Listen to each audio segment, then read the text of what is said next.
Okay, let's unpack this.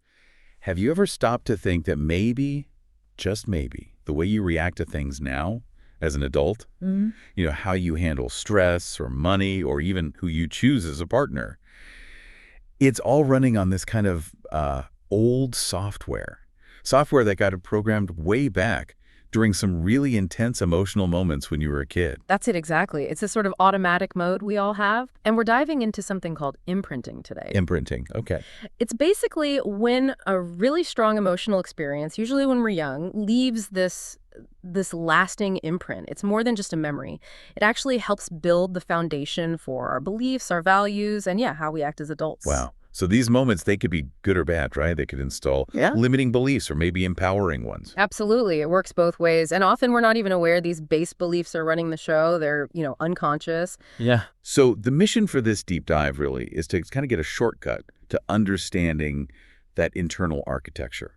How did these big emotional moments, maybe ones you don't even remember clearly, create the rule book you're living by now? And to get that, we need to touch on memory. Yeah. How we store it.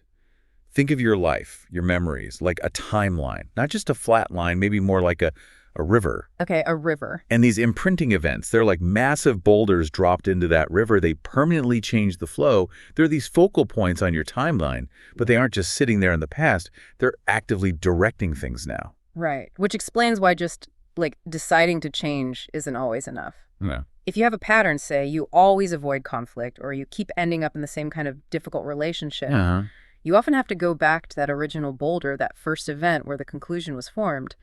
You need to find the source code, basically, and rewrite it. Exactly. It's not just remembering the event. It's about understanding how the conclusion got drawn. Imprints happen when we feel something really intensely positive or negative, and then, bang, almost instantly, we make this huge generalization. A generalization, like... Yeah, like from this one experience, we decide something massive about the whole world or about ourselves or other people, and that conclusion locks in, becomes a core belief, often as a way to protect ourselves, ironically. Okay, let's make that concrete. A negative example. Those seem to stick really hard sometimes. Think about a kid who feels abandoned. Maybe parents left for a trip, didn't explain it well, or worse, a caregiver just disappeared. Right. The child doesn't have the adult perspective. They don't think, oh, there must be a reason. Their little world feels shattered. So they might imprint a belief like, I'm not lovable, or maybe people always leave. And that belief, it's not just a thought. It becomes an operating principle. So as an adult, what happens? Maybe constant insecurity, low self-worth, or, and this is key, they might push people away first. Sabotage relationships. Why? To avoid being left again. They're trying to control it based on that old fear. Exactly. The belief designed to protect the child ends up creating the very situation the adult fears most. It's a self-fulfilling prophecy driven by that old imprint. Wow. Okay. That makes a lot of sense. But you said it works positively, too. Oh, absolutely. Think about a child who, say, works really hard on something tricky, maybe figures out a tough puzzle or learns to ride their bike after falling a lot, and they get genuine, heartfelt praise and support. Not just good job, but real recognition. Right, specific. Yeah, they might imprint something like, wow, when I put my mind to it, I can actually do hard things, or I'm capable. That single, powerful, positive feeling can fuel their confidence and drive for years, making them more likely to tackle future challenges. So is it always just one big dramatic event? Because sometimes people say, I don't remember anything specific like that happening. That's a really important point. No, it's not always a single lightning strike moment. Imprints can definitely form from a buildup, like lots of smaller, similar experiences over time that reinforce the same message, the same conclusion. Okay, like a slow drip of criticism, maybe. Exactly. Or constant unpredictability, or even consistent positive reinforcement. And crucially, like you hinted, the original event or events don't even need to be consciously remembered. The feeling persists, the belief system operates, even if the specific why is buried. That explains why it can be so hard to figure out where some of our patterns come from.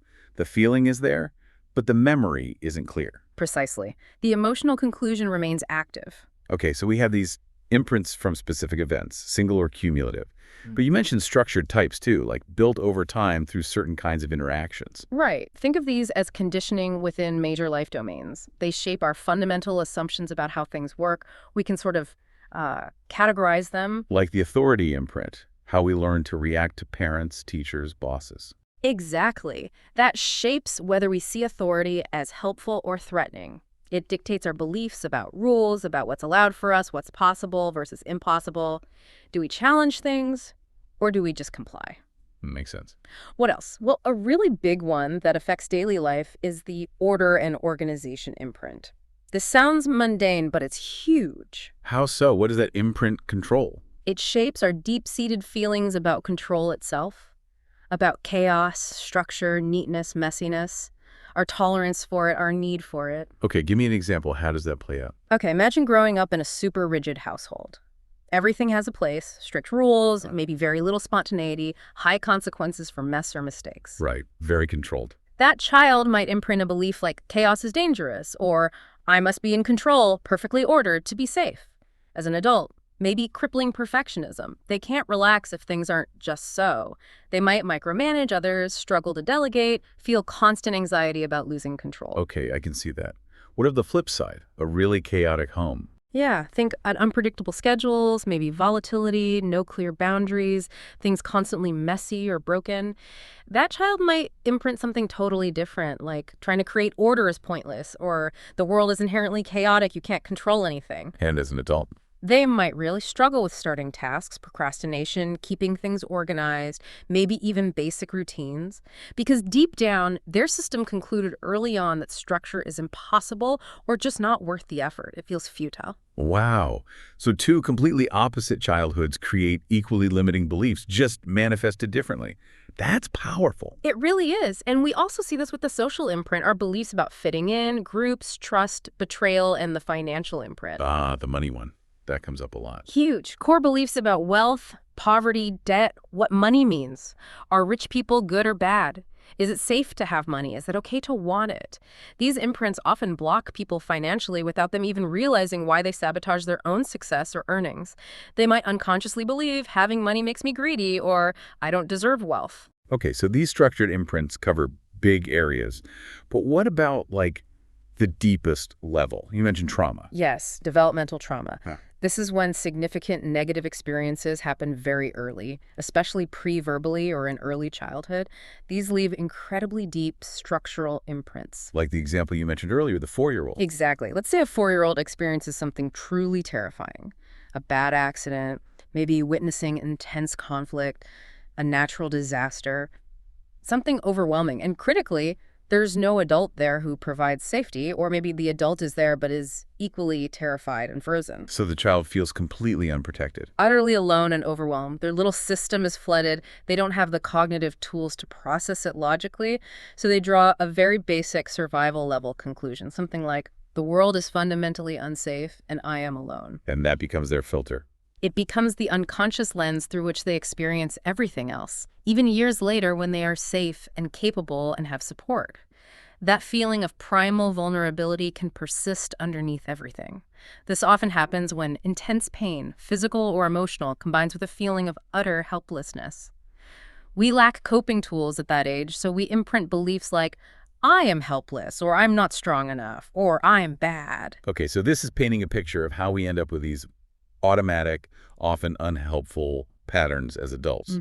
They were set by a younger self, usually trying to survive something tough. So the big question then is, how do we change it? How do you actually treat these imprints? It sounds deep-seated. It is deep-seated, but it's absolutely changeable. It's not about erasing the past, but about updating the conclusions drawn from it. The core idea is bringing your adult resources, your logic, perspective, compassion back to that original moment to reevaluate the data the child collected under duress. Updating the software, like you said. Precisely. It's not about blame, it's about upgrading. There's a structured process. Okay, walk us through it. Step 1. Step 1 is identify the event or events. This often takes some digging, maybe with help. You're looking for the specific time and place where that limiting belief, that conclusion, was first locked in. What actually happened? Finding the origin point. Got it. What's next? Because revisiting that can bring up all the old feelings, right? Exactly. That intensity is why the imprint is so strong. So step 2 is crucial. Separate the conclusion from the emotion. You need to acknowledge the feeling, the fear, the shame, the helplessness, but create some distance. Allow your adult self to observe the event without being overwhelmed by the child's raw emotion again. You're essentially reassuring that younger part. We're safe now. The emergency is over. I can handle this. So you become the calm adult observer of the past event. The emotion is data, but the conclusion drawn back then isn't necessarily true now. Perfect. That's exactly it. Once you have that separation, you can move to step 3. Formulate a new belief. This is where you consciously craft a new, empowering belief, one that's actually true for you now as an adult and directly contradicts the old limiting one. Okay, replacing the old code with new code. Right. And then step 4 is critical for making it stick. Connect the new belief to the future. You have to actively imagine living with this new belief, visualize specific future situations where it applies, feel the positive difference it makes. You're basically running the new software, installing it through conscious practice and visualization. Let's try an example. Fear of failure. We all know people, maybe ourselves, who are brilliant but terrified to take risks. Promotions, new projects. Classic example. That person likely had an imprint formed around failure in childhood. Maybe they got a bad grade and were harshly shamed, or failed at something publicly and felt deep humiliation. So the child concludes. Failure is dangerous. It means I'm worthless. Safety lies in not trying. Okay, so in the intervention, identify the shaming event. Separate the adult from the child's intense feeling of humiliation.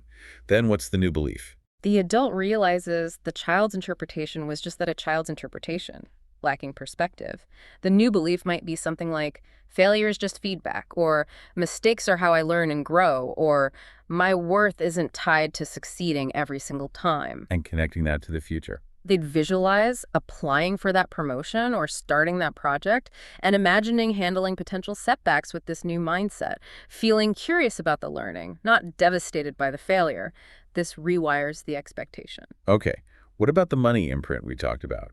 Someone believes money is bad or rich people are greedy, maybe absorbed from their family. Right. That imprint ensures they'll likely struggle financially. Even if they make money, they might lose it, overspend, make bad investments unconsciously, making sure they don't become bad or greedy by having too much wealth. So the intervention helps them see that belief isn't inherently true.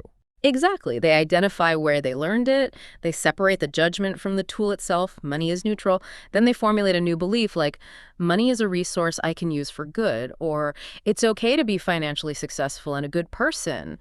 Then they practice imagining using money positively, feeling good about earning and managing it responsibly. So pulling this all together, what's the big takeaway for someone listening? Understanding imprinting seems like more than just understanding your past. It's about liberation, really. It allows you to see that many of the automatic reactions and limitations you experience today aren't necessarily you. They're echoes of past survival strategies. Recognizing them as imprints gives you the power to step outside of that old programming. To stop being run by the conclusions a child drew under pressure. Precisely. It lets you shift from being driven by history to being driven by your present intentions and future goals. You get to choose your responses more consciously. Turn those limiting patterns into, well, just information from the past, not directives for the future. Beautifully put. So here's a final thought for you to consider, something to mull over. Think about a behavior you have. One that repeats, one you really don't like. Maybe it affects your relationships, your work, your health. Bro? How far back do you think you'd have to go on your own timeline to find the moment where the conclusion driving